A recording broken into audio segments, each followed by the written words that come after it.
سلام كميت ولو كبرات تخاتلتين لو معلة حموس سلاسة قنبوت كل تشعني سران أربعتين حيزنا يمزمت أنا زيناتاتنا بخم نغربلو ساعات أخيل لهم ناي وترو تخاتلتين مخان سبسكرايب كتقبلونا كان نبيت سب تكونون داتا لبخم سافت سامن كتكاتاتولنا بخبر ندعدنكو نابكندين نتبتاتم أعزازي كفلتور الزيقو جام زمني كاسي مس عبود أي درادر نيلو زوج مغلتي أزر عربي كوين لهم سامين كوريا ندبب كوريا بمنقدي بالنشينا زمل إقوحافن كالكالن كم زقعوت لا تقليتم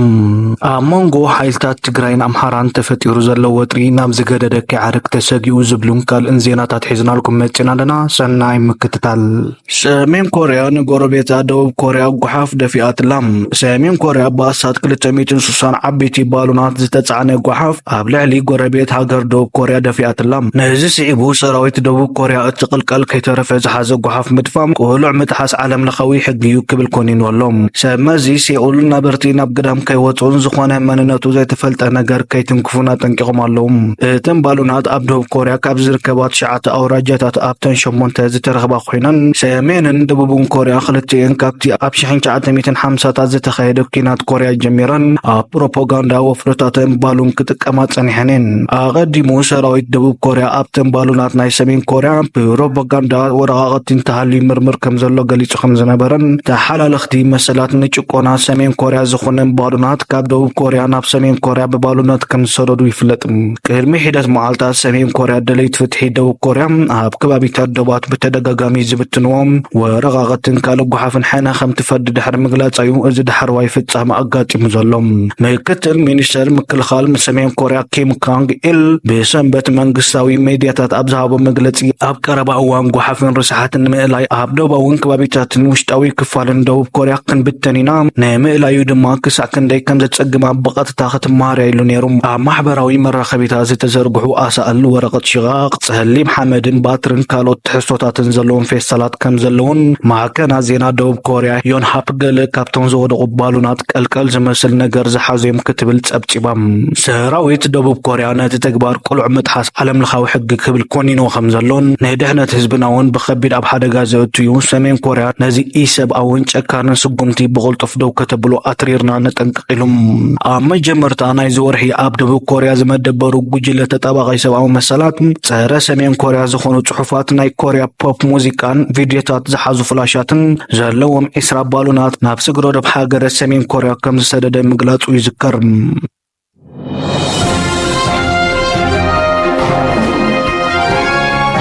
ናይ ኣምሓራ ፋኖ ናይ ጎጃም ክፍለ ጦር ኣዛዚ ዘመነ ካሴም ብወቕታዊ ጉዳይ ኣስዒቡ ኣብ ዝሃቦ መግለፂ ናይ ብልጽግና ሓይሊ ፋኖ ኣብ ውሽጢ 10 መዓልቲ ኣጥፊኤ ምስቲ ዝተረፈ ሓይሊ ፋኖ ድማ ክደራደር እየ ዝበሉ መግለፂ ናይ ሓሶት ፕሮፓጋንዳ እንዳሰርሐ ምዃኑ እቲ ኣዛዚ ፋኖ ናይ ጎጃም ክፍለ ጦር ዘመነ ካሴም በዚ ጉዳይ መግለፂ ከም ዘውፅአን ኣብ መግለፂኡ ሰብ ከመይ ገይሩ ምዝዓበደ ክደራደር ይኽእል ክብል መግለፂኡ ከም ዝጀመረን ቀቲልና ዝገረዝናዮ ስርዓት ብስም ሰላምን ድርድርን خاينت كموتو أين تنسوني بمقبال ناي سلام سممعنات دردرن كم زهيلو بعلي أفريط لهم تأزازي أم مجلسي وما نمسبتي ناي سلام دردرن حتو كي زنقعن كي دنا قرن تنقغز مول أمت وعطا كم زغربان بفتو مس أبي أحمد أطلالن مدنا قرن حايلي أين دردرن كبل قليت زمان كاسي وسيخو زحلفو 10 سلسة ورحات 10 سلسة كساب سلسة خدم سوسوميم إيلو عقد كوت زور حبل تقنا كساب سلسة قموت أبزلو اللو قزيم نفانو كتفوي بمبال بجوجامن بجندرن ولون نايشوا فانو بخفو كم ستفعن أبناي طور ميدا سلزشن نفنايو بأولاد كادرو أبلوم حادش من قصاص جميرة الليلوم مسفانو كن درادرينا مسناي فانو أمار راح تسمعنا لنا وزت زبلو نايتس فموراز كفافالي زمتات كم زجمرن نايم حرام من قصاص فانو نحدا ويكل تسبات ويجوجلتات زي كونم ناي حزبك ألسيو سلزخونه حدا ويكل تسبات زوسنو ناي سلام سمعنا تلن أي كهلوني ون إلو مجلسيو خمس جمرن عبودي درادر دي إلو بحطة جمرت مجلسيو نجهو تسمعيو مشات نزر الصعوب مشات يخون إلو نجهو نزقد في عبود هتسان كم أول مس عبود ون من يزد درادر إلو كم زغد سلن ببلسق نازم حدر منجسي إثيوبيا ناي مدر دار حساب يخون ما يدب كم زي بلو أفليت اللهم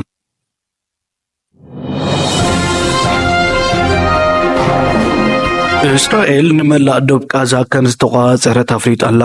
ሰራዊት እስራኤል ነቲ ኣብ ዶብ ቃዛን ግብፅን ብኮሪደር ፊላደልፊ ዝፍለጥ ስትራቴጂካዊ ኣገዳስነት ዘለዎ ናጻ ዞባ ከም ዝተቆጻጸረ ብምግላጽ እዚ ማለት ድማ ሕጂ ንመላእ ዶብ ቃዛ ምቁጽጻር ከም ዝኾነ ገሊጹ። ወሃቢ ቃል ሓይልታት ምክልኻል እስራኤል ሓማስ ናብ ቃዛ ኣጽዋር ንምስግጋር ዝጥቀመሎም ሃሳስ 20 ጋለራታት ኣብ ውሽጢ እቲ ዞባ ከም ዝተረኽቡ ተዛሪቡሎም። ቴሌቪዥን ግብፅ ነዚ ዝነጸጉ ምንጭታት ብምጥቃስ ጸብጻባት ክዘርግሕ ከላ እስራኤል ኣብ ደቡባዊ ቃዛ ከተማ ራፋ እትገብሮ ወተሃደራዊ ስርሒት ንምምኽናይ ትፍትን ከም ዘለውን ገሊጻ ኣላ። እዚ ምዕባለታት እቲ ምስ ግብፂ ዘሎ ምትፍናን እናሓየለ ኣብ ዝመጻሉ ዘሎ እዋን ኮይኑ ወሃቢ ቃል ሰራዊት ምክልኻል እስራኤል ሪል ኣድማይራል ዳንኤል ሃጋሪ ቲማሊ ኣብ ዝሃቦ መግለጺ ኣብ ዝሓለፈ መዓልትታት ሰራዊት እስራኤል ኣብ ኮሪደር ፊላደልፊ ኣብ ዶብ ግብፅን ራፋሕን ስርሒታዊ ምቁጽጻር ኣካይዶም ኣለዉ ኢሎም ንሱ ነቲ መተሓላለፊ መስመር ህይወት ሓማስ ክብል ክገልጾ እንከሎም እቲ ጉጅለ በዚ መተሓላለፊ ኣቢሉ ብቐጻሊ ኣጽዋር ናብ ወሽመጥ ቃዛ የእቱ ነይሩ ክብል ተዛሪቡሎም። እቲ ወሃቢ ቃል ወሲኹ ድሒሩ ንጋዜጠኛታት ኣብ ዝሃቦ ቃል ኩሎም እቶም ጋለርያታት ናብ ግብፂ ዘሰጋግሩ ብዛዕባ ምዃኖም ርግጸኛ ክኸውን ከም ዘይክእል ገሊጹ ክብል ኒውዮርክ ታይምስ ጸብጺቡ። እስራኤል ኣብቲ ብ7 ጥቅምቲ 2023 ኣብ ልዕሊ እቲ ሃገር ዝተፈጸመ ተራእዩ ዘይፈልጥ ዝበለቶ መጥቃዕቲ ሓማስ ዘንቀሎ ኩናት ዓወት ንምምዝጋብ ንራፋሕ ክቆጻጸር ኣለኒ ዝብል ጽኑዕ መርገጺ ከም ዘለዋን እቲ ኩናት ካብ ዝጅምራ ሒዙ ኣብ መላእ ቃዛ ብውሕዱ 36,170 ከም ዝተቐትሉ ብሓማስ ዝመሓደር ሚኒስትሪ ጥዕና ዘውፅኦም ሓበሬታታት የመልክቱ።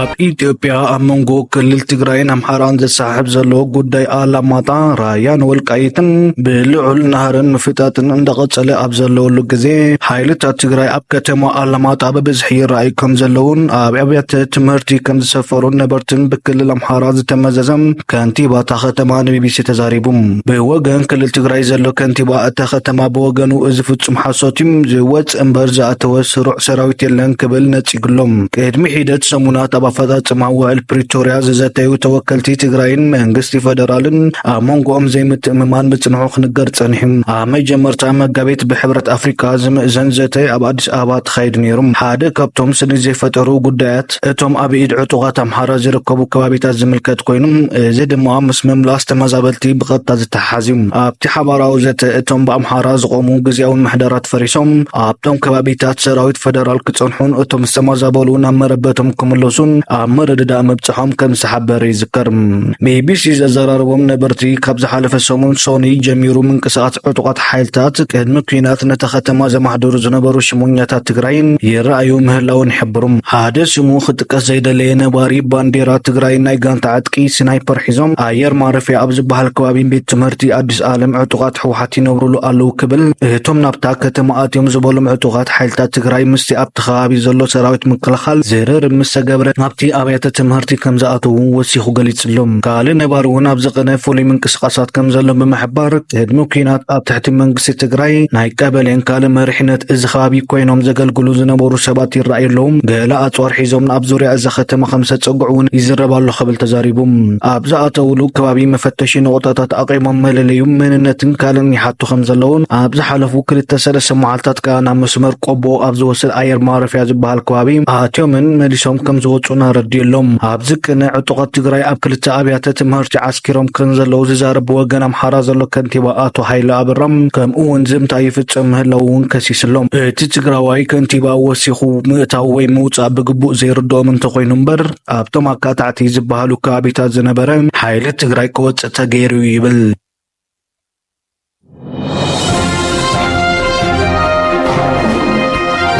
ካብ መገሻ ነፋሪት ንጸለምቲ ደቂ ተባዕትዮ ክፈሊ ኣውሪድሎም ተባሂሉ ዝንገረሉ መንገዲ ኣየር ኣሜሪካ ብዓሊትነት ተኸሲሱ። እቶም 3 ጸለምቲ ኣሜሪካውያን ኣብ ልዕሊ መንገዲ ኣየር ኣሜሪካ ንስክሲ ዓለታዊ ኣድልዎ ዘቕረቡ ኣብ ሓደ በረራ ተጓዓዝቲ ብዛዕባ ጨና ኣካላት ጥርዓን ድሕሪ ምቕራቦም እቶም ጸለምቲ ኣሜሪካውያን ንሓፂር እዋን ካብ በረራ ክወፁ ከም ተገብረ ይግለጽ።